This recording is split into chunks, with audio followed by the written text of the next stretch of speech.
வணக்கம் மக்களே, welcome to Anjana Subi Tamil audio novels hub. இன்று நீங்கள் கேட்க இருப்பது சுடரொளியாய் வெளிச்சமூட்டு கதையின் அடுத்த அத்தியாயம். கதையின் குரலாய் நான் கிருத்திகா ராஜ். கதைக்குள்ளே போகிறதுக்கு முன்னாடி நம்ம சேனலுக்கு இப்போ தான் ஃபர்ஸ்ட் டைம் வரீங்க அப்படின்னா சேனலை சப்ஸ்கிரைப் பண்ணிக்கோங்க. பக்கத்தில் உள்ள பெல் ஐக்கானையும் ப்ரெஸ் பண்ணிவிடுங்க. சரி, வாங்க கதைக்குள்ளே போகலாம். சுடர் 12.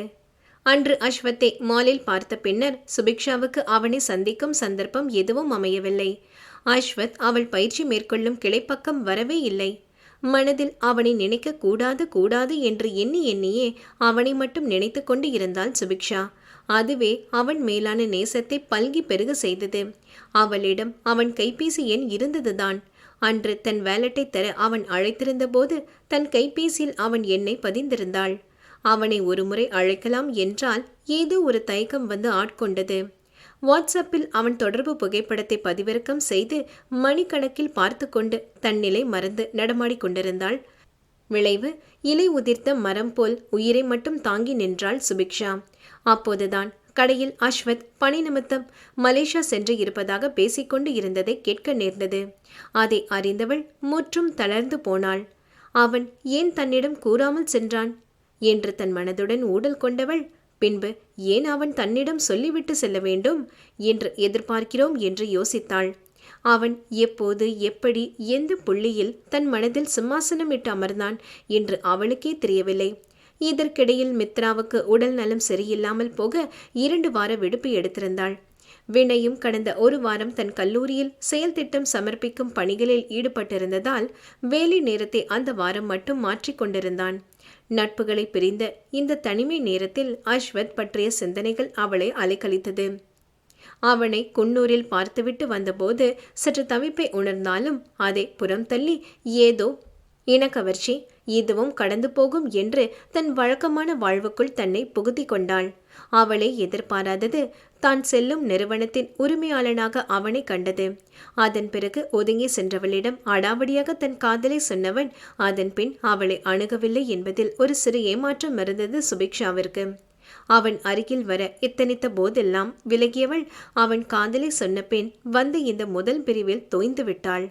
தனக்குள் துளிர்க்க ஆரம்பித்த நேசத்தை தன்னுள் புதைக்க பார்க்க அதுவோ இப்போது வளர்ந்து விருட்சமென நிற்பதைக் கண்டு பதறாமல் இல்லை அவள் உள்ளம். இப்படி அனைத்து கோணங்களிலும் தனக்குள் அலசி ஆராய்ந்தவள் இது காதல்தான் என்று தெளிந்தாள். எது நடந்தாலும் சரி, அவனிடம் தன் சம்மதத்தை கூறிவிட வேண்டும்.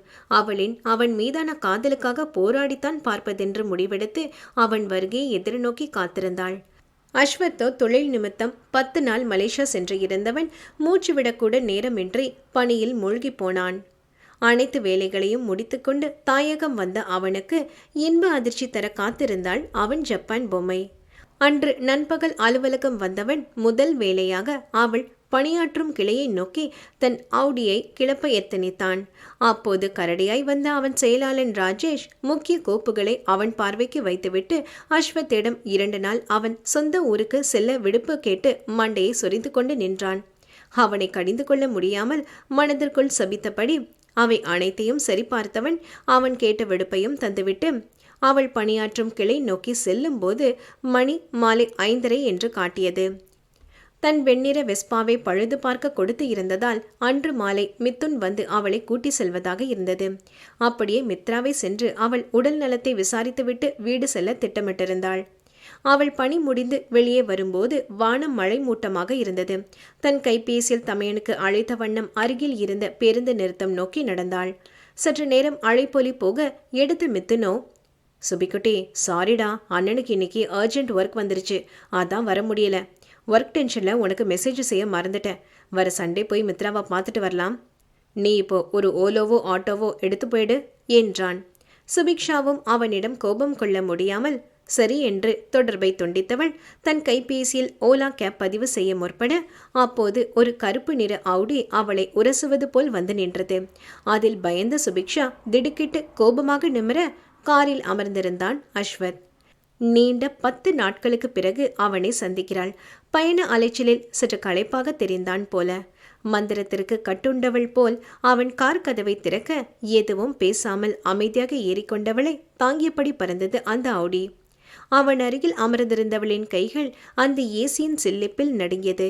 அவள் தன் உடலை குறுக்குவதை கவனித்தவன் ஏசியை குறைத்துவிட்டு அவளை ஒரு பார்வை பார்த்தான். சாம்பல் வண்ண கால் சராயும் வெண்ணிற முழுக்கை சட்டை அணிந்து முன்னுச்சி முடி கலைந்திருக்க அவன் மேல் மெல்ல தன் பார்வையை ஓட்டினாள். ட்ரிம் செய்யப்பட்ட தாடி அவன் முகத்தை மறைக்க லாவகமாக கார் ஓட்டிக்கொண்டிருந்தவன் எப்போதும் போல அவள் சிந்தையை நிறைத்தான். அவனிடம் பேச 1000 விஷயம் இருந்தது அவளுக்கு. அவனுக்கும் கேட்க அவ்வளவு கேள்விகள் மனதை அரித்து கொண்டு இருந்தது. இருப்பினும் இருவரின் உணர்வும் ஒன்றிட ஒரு பேச்சற்ற மௌனம் ஆட்கொண்டது அவர்களை. அவ்விருவரின் மௌன பாஷைக்கு போட்டியாக வெளியே மழைத்தூறல் போட்டு கொண்டிருந்தது. மருங்கிலான் நங்கையும் வசையில் ஐயனும் ஒருங்கே 2 உடற்கு உயிர் ஒன்று ஆயினார். கருங்கடல் பள்ளியில் கலவி நீங்கி போய் பிரிந்தவர் கூடினால் பேசல் வேண்டுமோ என்ற கம்பரின் கூற்றுக்கு ஏற்ப காதலை உணர்ந்த பின்பு வந்த 10 நாள் பிரிவுக்கு பிறகான சந்திப்பு. ஏதோ 10 வருடம் பிரிந்தது போல இருந்தது இருவருக்கும். இருவரின் பார்வையும் நேர்கோட்டில் கலக்க உயிரோடு உயிர் சங்கமம் ஆனது. அவள் பார்வையை உணர்ந்தவன் போல் சட்டென்று ஆள் அரவமற்ற ஒரு கிளை சாலையில் வண்டியை நிறுத்தி அவள் முகம் நோக்கினான். தங்கள் நிறுவன சீருடை புடவையில் லேசாக கலைந்த தலைமுடியும் காலையில் போட்ட மெல்லிய மேக்கப்புமாக இருந்தாள். அவள் செப்பு இதழ்களை தீண்ட வேண்டும் என்று அவாய் எழ தன் முன்னே இருந்த ஸ்டியரிங் வீலை அழுந்த பற்றி தன் உணர்ச்சிகளுக்கு கடிவாளம் இட்டான் அஸ்வத். அதுவரை அவனை வெட்கம் விட்டு விரித்தவள் அவன் தன்புறம் பார்வையை பதிக்கவும் முகத்தை திருப்பி காதோறும் கலைந்திருந்த முடியை சரி செய்யும் நோக்கில் காதுக்கு பின்னால் தள்ளி தலை குனிந்தாள். அந்த மௌனத்தை கலைக்க மனமே இல்லாமல் கலைத்தவன் அவள் பெயருக்கு வலிக்குமோ எனும் குரலில் நந்து என்றான். அவன் குரலில் இருந்த ஏதோ ஒன்று அவளை உடைய செய்ய கண்ணில் மெல்லிய நீர்ப்படலம் திரையிட நிமிர்ந்தாள் பாவை. ஹே, என்னாச்சு நந்து என்றான். அவ்வளவுதான். அவனின் பிரத்யேக அழைப்பில் தன் 10 நாள் பிரிவு துயரை தீர்க்கும் பொருட்டு மெல்லிய விசும்பலுடன் அவனிடமே தஞ்சம் அடைந்திருந்தாள் சுபிக்ஷா. அவன் மேல் சாய்ந்து சிறுபிள்ளை போல தேம்பி அழும் காதலியை கண்டவனுக்கு இருப்பு கொள்ளவில்லை. இருப்பினும் அவள் கண்ணீர் நிற்கும் வரை மெல்ல முதுகை நீவி தலை கோதி தன் அணைப்பை இறுக்கியவன் அவள் காதில், ஈஸி பேபி, ரிலாக்ஸ், நான் இங்கே தானடா இருக்கேன் என்று முணுமுணுத்தவனின் வார்த்தைகளில் மெல்ல அமைதி அடைந்தாள் சுபிக்ஷா. பின் அவள் கரங்களில் தண்ணீர் பாட்டிலை திணித்து தண்ணீர் அருந்த செய்தான். சற்று ஆசுவாசம் அடைந்த அவளிடம், இப்ப சொல்லு, ஏன் இவ்வளோ அழுக கண்ணம்மா என்றவனின் சட்டையை கொத்தாக பிடித்து, ஏன் என்கிட்ட சொல்லாம போனீங்க, என்னால் தாங்கவே முடியல இந்த பிரிவை என்றவளின் வார்த்தைகளில் இன்ப அதிர்ச்சி அடைந்து விழிமலர்ந்தான் அஸ்வத். கேட்டே விட்டாளா அவனிடம் எத்தனை உரிமையாய் ஆத்மார்த்தமாய் கூறினாள். பிரிவை தாங்க முடியவில்லை என்று அவன் கேட்க நினைத்த நான் உன்னை காதலிக்கிறேன் என்று 3 வார்த்தைகளை விட அவள் பவளவாய் உதிர்த்த வார்த்தைகளில்தான் எத்தனை காதல்.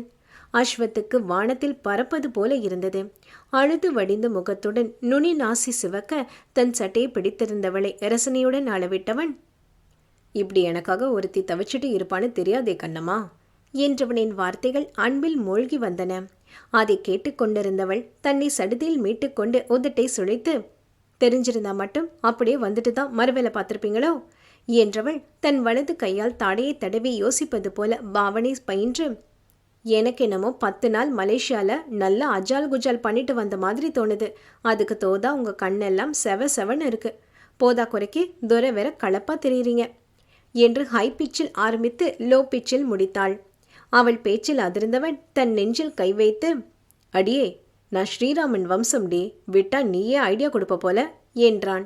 மேலும் கண்ணடித்து, அது சரி, நான் கோபியர் கொஞ்சம் ரமணனாய் இருக்கிறது தான் உனக்கு விருப்பம்னா எனக்கு டபுள் ஓகே என்றான் உல்லாசமாக. அதில் கடுப்பானவள், நினப்பு தான் பொழப்ப கெடுக்குமாம் என்று நொடித்து கொண்டு, ஏன் ஒருத்தியை கரெக்ட் செய்யவே ஐயாக்கு முழுசா 7 மாசம் ஆச்சா, இதுல கோபியர் கேங் கேக்குதோ என அவன் கொமட்டில் இடித்தாள். அஸ்வத்தோ, என்னடி இப்பவே இந்த இடி இடிக்கிற என்று கன்னத்தை பிடித்தபடி பாவமாக கூறினான்.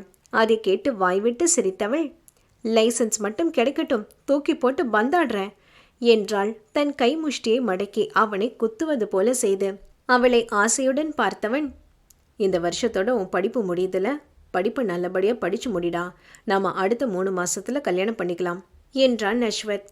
அப்போது மனதில் தோன்றிய தயக்கத்துடன் அவனிடம் திக்கி திணறி, வந்து உங்க வீட்டில் சம்மதிப்பாங்களா என்றாள் கலக்கமாக. அதை கேட்டவன் அவள் தலையை பிடித்து ஆட்டி, இவ்வளோலாம் யோசிச்சு கவலைப்படுது அந்த குட்டி மூளை.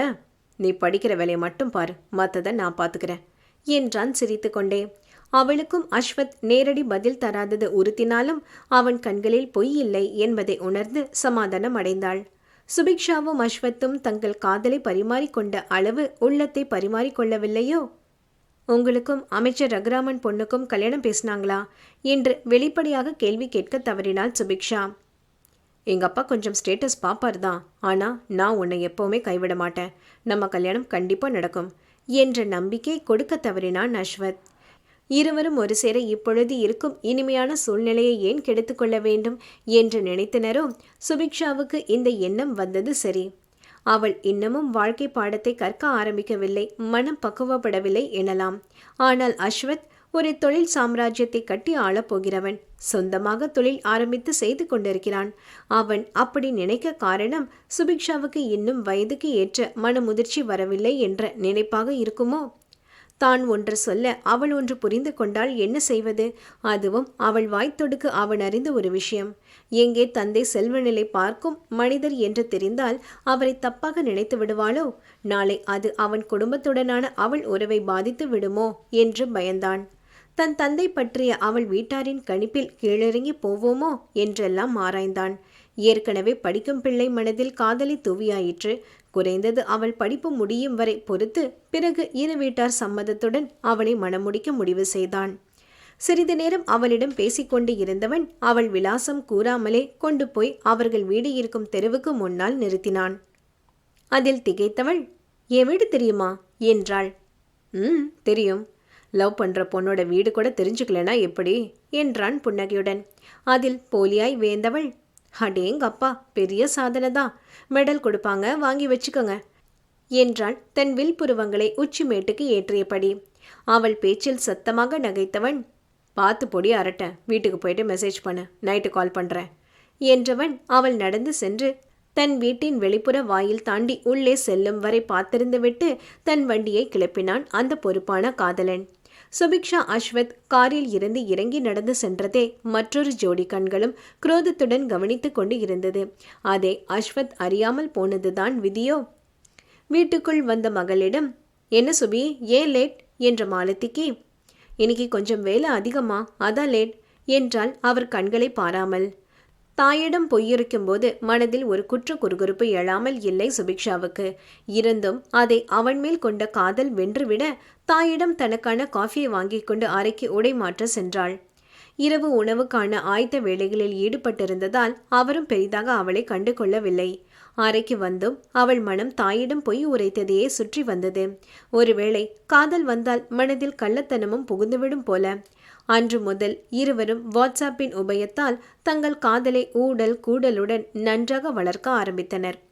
வெற்றியின் அலுவலகத்தில் தீவிர ஆலோசனை கூட்டம் நடந்து கொண்டு இருந்தது. ஒரு பெரிய பலகையில் பள்ளி மாணவர்களுக்கு போதைப்பொருள் விற்றவனின் விவரம், ஆபீஸ் கெட் டுகெதரில் போதைப்பொருள் கொடுத்து வன்புணர்விற்கு உட்படுத்தப்பட்ட பெண்ணின் விவரங்கள் மற்றும் போதை மருந்து பாவித்து விபத்தில் இறந்தவர்கள் பற்றிய விவரங்களை ஒட்டியிருந்தான். அந்த 3 வழக்குக்கும் இருக்கும் ஒரே ஒற்றுமை போதைப் பொருள் பாவிப்பது. அது தவிர 3 சம்பவங்களும் நகரத்தின் வெவ்வேறு பகுதிகளில் நடந்துள்ளது. வெற்றிக்கு என்னவோ இது அனைத்தும் நடத்துவது ஏதாவது ஒரு அரசியல் பின்புலம் கொண்ட நபராக இருக்க வேண்டும் என்று அவன் உள்ளுணர்வு அடித்து கூறியது. எனவே பாதிக்கப்பட்ட பெண் பணியாற்றிய அந்த மென்பொருள் நிறுவனத்தை கண்காணிக்க ஷாடோ ஏற்பாடு செய்திருந்தான். மேலும் அந்த பெண்ணுடன் அன்று கெட் டுகெதர் சென்ற அனைவரின் கைபேசி அழைப்புகளையும் கண்காணிக்க பணிந்தான். அதில் அப்பெண்ணுடன் பார்ட்டிக்கு சென்ற இருவரின் கைபேசி உரையாடலில் அவளுக்கு கொடுத்த கிளப் ட்ரக் பற்றி பேசிய அழைப்பை ட்ராக் செய்து அவர்களை பிடித்தனர். அதற்கு உடந்தையாக இருந்த அந்த ஹோட்டலின் சர்வர் எதையோ நூதனமாக அந்த பெண்ணுக்கு கொடுத்த குளிர்பானத்தில் கலக்கும் சிசிடிவி காணொலியை கைப்பற்றி அவனை விசாரித்த பொழுது அவன் கை காட்டியதும் அந்த கிளப் ட்ரக் பற்றி பேசிய இருவரைத்தான். பிறகு அவர்களை அடித்து மிதித்ததில் அப்பெண்ணை போதைப்பொருள் கொடுத்து வன்புணர்வில் ஈடுபட்டதை ஒப்புக்கொண்டனர். அவர்கள் வாக்குமூலம் கொண்டு சிறையில் அடைத்தான். அவர்கள் பயன்படுத்திய ரேப் ட்ரக்ஸ் மட்டும் அல்லாமல் மார்பின், ஹெராயின், கொக்கெயின் போன்ற போதைப் பொருட்கள் கூட ஆணைக்கட்டி மன்னார்காடு ஏரியாவில் உள்ள மருந்தகம் மற்றும் பெட்டி கடைகளில் சுலபமாக கிடைக்கும் என்று கூறினர். மன்னார்காட்டுக்கு ஒரு பார்ட்டிக்கு சென்றுவிட்டு வரும்போது ஆனைக்கட்டி எல்லை பகுதியில்தான் அந்த போதைப்பொருள் அவர்களுக்கு கிடைத்ததாக கூறினர். அந்த பள்ளி மாணவர்களுக்கு போதைப்பொருள் விற்றவனும் ஆனைக்கட்டி மன்னார்காடு எல்லை பகுதியில் இருக்கும் ஒரு மெக்கானிக் ஷாப்பில் இருந்துதான் தனக்கு பொருள் சப்ளை ஆவதாக வாக்குமூலம் கொடுத்திருந்தான். அது மட்டுமல்லாமல் அந்த ரொஹோதா போதைப் பொருள் பாவித்து விபத்தில் சிக்கிய நண்பர்களும் மன்னார்காடு சென்றுவிட்டு வரும் வழியில் உள்ள ஆனைக்கட்டி ரோட்டில்தான் இருந்தனர். மேலும் அந்த ஆலோசனை கூட்டத்தில் இருந்த ஒரு காவலர் எழுந்து, சார், சின்ன லெவலில் சப்ளை செய்கிறவனுங்களை தான் சார் பிடிக்க முடியுது. அவனுங்களுக்கே தெரிய மாட்டேங்குது சார் யார் இவனுங்களுக்கு சப்ளை செய்கிறாங்கன்னு என்றார். மற்றொருவரோ, சின்ன லெவலில் செய்கிற இவனுங்க எல்லாருக்கும் மாதத்தோட குறிப்பிட்ட டைம் ஃபோனுக்கு ட்ரக் கலெக்ட் செய்கிற லொக்கேஷன் மட்டும் அனுப்புகிறாங்க சார். அந்த நம்பரோட லொக்கேஷனை ட்ராக் செஞ்சால் அது நிமிஷத்துக்கு ஒரு இடத்த காட்டுது சார் என்று முடித்து கொண்டார். அனைத்தையும் பொறுமையாக தன் காவல் அணி உறுப்பினர்கள் ஒவ்வொருவர் வாயிலாக கேட்டவன் தன் முன் இருந்த பலகையில் மார்க்கர் கொண்டு locate and find destroy mission Anaikatti Mannarkkad border என்று எழுதி வட்டமிட்டான். சுடர் ஒளிரும். கதையில் அடுத்து என்ன என்பதை அடுத்த அத்தியாயத்தில் பார்ப்போம். இணைந்திடுங்கள் எங்களோடு. அதுவரை உங்களிடமிருந்து விடைபெறுவது நான் உங்கள் கிருத்திகா ராஜ். நன்றி.